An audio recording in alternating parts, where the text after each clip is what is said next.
আসসালামু আলাইকুম, কেমন আছো তোমরা? আশা করি সবাই অনেক ভালো আছো। আল্লাহর রহমতে আমি অনেক ভালো আছি। তোমরা যারা আমার আগের ভিডিওটা দেখছো তোমরা ভালো করে জানো যে আমরা কিন্তু বাইরের মাছের কাজ কালকে কমপ্লিট করছি, প্লাস ছাদের উপরে কিন্তু অনেক মালামাল তুলে রাখছিলাম। মালামাল বলতে আমরা ইট এবং বালু কিন্তু তুলছিলাম কালকে নাইটে। তো আজকে কিন্তু আমরা ট্যাঙ্কি সিলিং প্লাস্টার করব, তার জন্য কিন্তু পরিষ্কার করতেছে জায়গা একটু। এখানে কিন্তু মশলা তৈরি করবে আমার হেল্পার, এবং নিচে কিন্তু বালু বানাচ্ছে। নিচে কিন্তু আমাদের কিছু মিস্ত্রিরা প্লাস্টার করবে, ট্যাঙ্কির সাইড আউটসাইড কিন্তু প্লাস্টার করবে ভিতরের। আমাদের এক হেল্পারে বললাম একটা মই আনতে, তো ট্যাঙ্কির মধ্যে নামা এবং ওঠানোর জন্য আমাদের কিন্তু অনেক সুবিধা হবে এই মইটার জন্য। তো মইটা কিন্তু ভালো করে বসাচ্ছে এখন আমার মামা এবং আমি কিন্তু ট্যাঙ্কির ভিতরে ঢুকে গেছি। তো উপরে কিন্তু আমাদের হেল্পাররা মশলা তৈরি করবে এবং আমরা ভিতরে কিছু জায়গায় পরিষ্কার করতে হবে, প্লাস ট্যাঙ্কির তলা কিন্তু ভালো করে পরিষ্কার করতে হবে। আমি এবং আমার মামা কিন্তু সুন্দর করে পরিষ্কার করা শুরু করলাম, আর অল্প কিছুক্ষণের মধ্যে কিন্তু পরিষ্কার করে কিন্তু ভালো করে ভিজাই নিছি এবং পানিগুলো কিন্তু ভালো করে পরিষ্কার করে সেকে ফেলে দিছি। এরপর অর্ধেকে কিন্তু আমরা গ্যাটিং দিয়ে ফেলছি। তো মামা কিন্তু অলরেডি কিন্তু মশলা চাপা শুরু করে দিছে। তো এখন আমিও কিন্তু মশলা চাপা শুরু করব।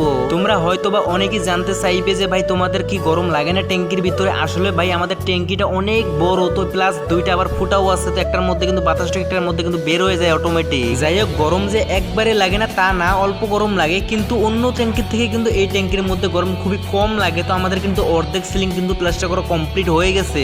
একটু আগে কিন্তু আমি ভালো করে পুরোটাতে ফোম মেরে দিছি। তো এখন কিন্তু ফুলঝাড়ু মারতেছে আমার মামা। তো ফুলঝাড়ু মারা হয়ে গেলে কিন্তু আমি বের হয়ে আসলাম এবং মামাও কিন্তু এখন বের হচ্ছে। এখন আমরা যাবো লাঞ্চ করতে। মামা কিন্তু সবাইকে হাই বলছে, তো সবাই কিন্তু হাইটা গ্রহণ করবেন। তো ওয়েদারটা কিন্তু অনেক জোস আজকেও কিন্তু ভিতরে তেমন একটা গরম লাগে না, আমাদের অনেক সুবিধা পাইছি আমরা। যাই হোক, ট্যাঙ্কিটা অনেক বড়, কাজ করে অনেক মজা পাইতেছি। ট্যাঙ্কির ভিতরে আমাদের একটাই সমস্যা, সেটা হচ্ছে ভাই ট্যাঙ্কির ছাদের হাইটটা কিন্তু খুবই কম। আমাদের অনেক কষ্ট হয়েছে মশলা চাপাইতে, প্লাস পাট্টা মারতে এবং ফিনিশিং দিতেও কিন্তু অনেক কষ্ট হয়েছে আমাদের সবার অনেক খিদা লাগছে ভাই। তো চলেন এখন দুপুরের খাবারটা খেয়ে আসি। এখন বাজে 1:30। তো খাবার খেয়ে এসে কিন্তু বাকি কাজগুলো আমরা করব।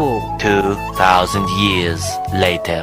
এইমাত্র আমরা দুপুরের খাবার খেয়ে আসলাম, আবারও আমরা কাজে। তো আমরা এখন উপরে চড়বো, তারপর কিন্তু ট্যাঙ্কির ভিতরে নামবো। তো চলেন তোমরা দেখতে থাকো যে আমরা কিভাবে কোথায় থেকে কোথায় আমরা চলে যাই। সর্বপ্রথম আমি একটা বাঁশের একটা মই দিয়ে কিন্তু উপরে চলি, এরপর কিন্তু সামনে আর একটা কাঠের মই আছে। তো এই কাঠের মই দিয়ে উপরে চড়তে হবে। তো এখন আমি উপরে চড়ছি, তোমরা তো দেখতেই পাচ্ছ স্ক্রিনে ভালো করে। এবং আমার সাথে রয়েছে কিন্তু আমার মাইডিয়ার মামু কিন্তু আমার সবসময় সাথে থাকে, আমরা একসাথে কাজ করি। মামা ভাগ্নের সম্পর্কটা এতটাই ভালো হয়ে গেছে ভাই, কি বলবো, অনেক মধুর সম্পর্ক হয়ে গেছে আমাদের।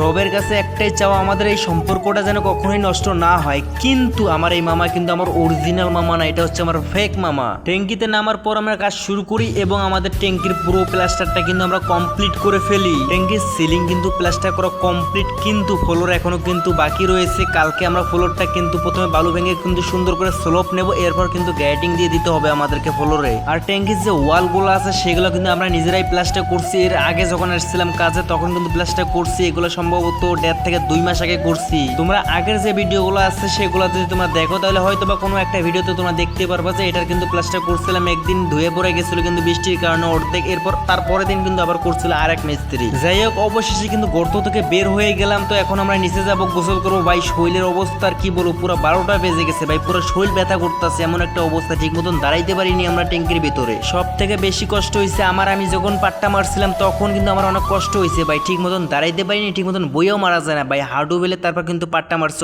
অনেক কষ্ট হয়েছে ভাই আমার। তো এখন কিন্তু আমাদের হেল্পাররা যন্ত্রপাতি ধুতেছে। তো যন্ত্রপাতি দেওয়া হলেই কিন্তু আমাদের আজকের কাজ কমপ্লিট হয়ে যাবে। তোমাদের মধ্যে যদি আমার বিষয়ে যদি কোনো কিছু জানার ইচ্ছা থাকে তাহলে তোমরা এই ভিডিওতে কমেন্ট করো, আমি অবশ্যই কিউএনএ নিয়ে একটা ভিডিও আপলোড করবো, তোমরা সকল প্রশ্নের উত্তর পেয়ে যাবে ওই ভিডিওর মধ্যে। তো তোমরা দ্রুত কিন্তু কমেন্ট করো যদি কোনো কিছু জানার ইচ্ছা থাকে তোমাদের। তো আজকের মতো ভিডিও এই পর্যন্তই, সবাই ভালো থাকবেন, সুস্থ থাকবেন, আল্লাহ হাফেজ।